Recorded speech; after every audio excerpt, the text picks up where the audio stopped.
온라인 쇼핑이 일상화된 가운데 도내 소비자들은 추가로 지불해야 하는 특수배송비가 부담이죠. 그동안 지역에서 특수배송비 문제를 해결하기 위해 다양한 노력을 해왔지만 가시적인 성과로 이어지지는 못하고 있습니다.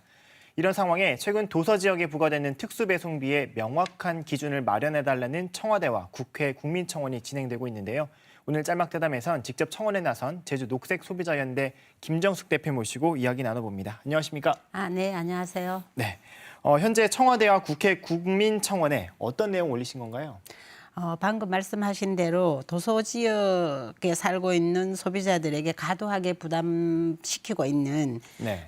특수배송비와 관련된 제도를 합리적으로 좀 마련하고 그리고 이 부과 기준을 합리적으로 설정해달라는 이러한 내용으로 청원을 올리게 됐습니다. 그렇다면 이번 청원의 목표 무엇입니까?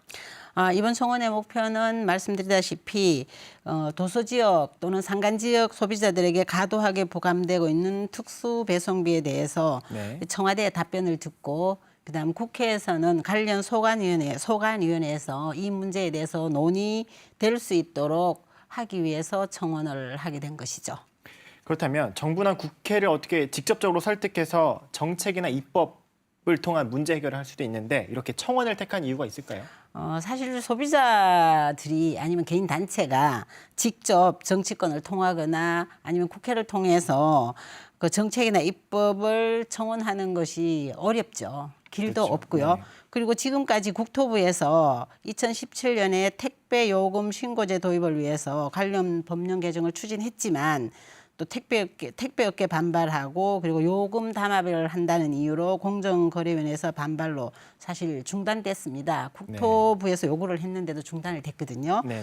그리고 화물자동차 운수관리법 개정을 계속적으로 개정해 줄 것을 요구하고 있었지만 사실 지금까지 개정이 안 되고 있고요.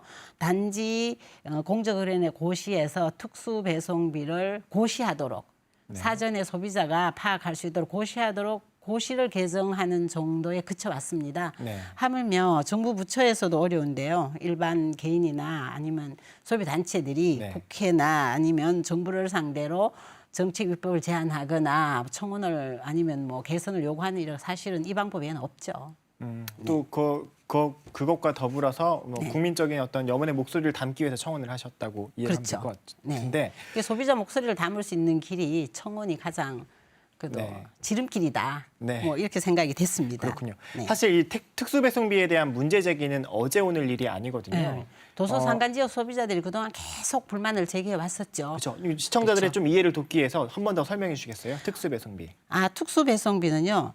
그 항공기나 선박을 이용한다는 이유로 별도의 권역으로 분류해 놓고 요금을 다르게 적용하는 겁니다. 택배비를 더 그렇죠. 근데 일반 네. 택배 운송 시 또는 전자상거를 이용할 때 일반 소비자들이 부담하고 있는 택배비에 추가로 부과시키는 비용을 우리는 특수배송비 또는 추가배송비라고 하는데요. 네. 사실 이게 학술적인 용어는 아닙니다. 네. 그냥 별도로 부과된다고 해서 특수배송비 또는 추가로 더 붙인다고 해서 추가배송비라고 현재 통용되고 있는 것이죠. 네. 그럼 제주 지역 평균 배송비 그리고 평균 특수배송비가 얼마인지 다른 지역과 좀 비교해 볼 수 있을까요? 네.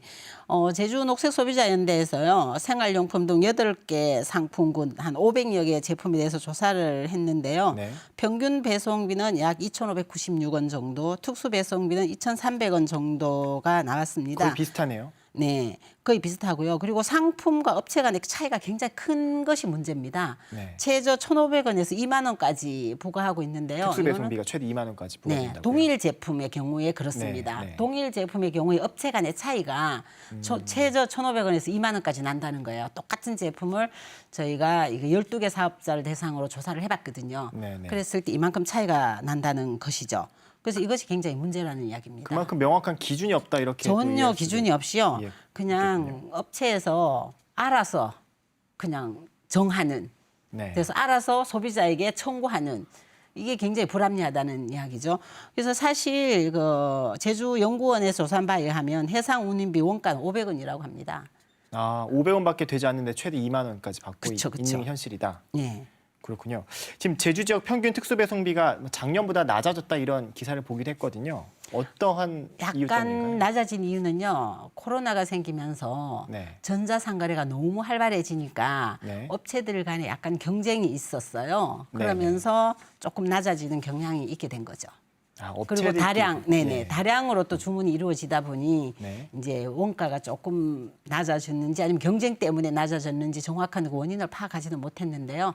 일반적으로 생각했을 때 아마 업체들 간의 경쟁이 심화되고 쿠팡이 생기면서 네네. 이 전체 평균 비용을 좀 떨어뜨리는 쿠팡에서 이제 굉장히 저렴하게 택배비를 받으니까 전체 비용이 좀 떨어진 것 같습니다. 네. 그러면 특수배송비 인하와 합리적인 기준을 잡기 위해서 우리 녹색소비자연대에서는 어떤 활동을 하고 계십니까? 저희는 이제 소비자들이 업체들 간의 특수 배송비를 비교해서 상품을 구매할 때 업체들 간의 경쟁을 붙여서 특수 배송비를 떨어뜨리는 방법밖에 소비자들이 네. 할 수 있는 방법이 없었고요. 그리고 발전연구원에서는 이제 특수 배송비 조사를 해서 세미나도 개최를 했고요. 그리고 도청에서는 작년부터 그 일반 생활용품 500여 개를 대상으로 택배비를 조사해서 공표를 하고 있습니다. 그래서 작년에 소비자원에서 조사를 했고요. 올해는 저희 녹색소비자인데 조사를 했는데요. 그 결과를 가지고 이렇게 청원을 할 수 있게 된 계기가 된 것이죠. 왜냐하면 이 택배비의 차이가 어느 정도 나고 업체 간의 차이가 얼마나 나는지 그리고 상품 간에도 차이가 얼마나 나는지를 실태 조사를 통해서 정확한 자료를 얻을 수 있었기 때문에 네. 그 자료를 근거로 청원을 할 수 있게 된 것입니다. 네, 대표님 한 1분 정도 남았는데요. 끝으로 전하고 싶은 말씀 있으세요? 네, 가장 제가 꼭 도민들에게 부탁드리고 싶은 것은요. 저희들이 청원을 올렸지만 도민들의 참여나 홍보가 없으면 절대 이게 불가능한 일입니다. 네. 사실 필요한 동의자 수가 청와대는 20만, 네. 그리고 국회는 10만인데요. 제주도 인구를 고려했을 때 청원을 할 수 있는 분들이 모두 해도 사실 20만, 부족할 수 10만을 있죠. 채우기가 굉장히 어려운 상황이기 때문에 그 육지에 계신 여러분들 알고 지내시는 모든 지인분들을 동원해서 청와대 청원을 하고 국회 청원에 동의해 주시길 부탁드리겠습니다.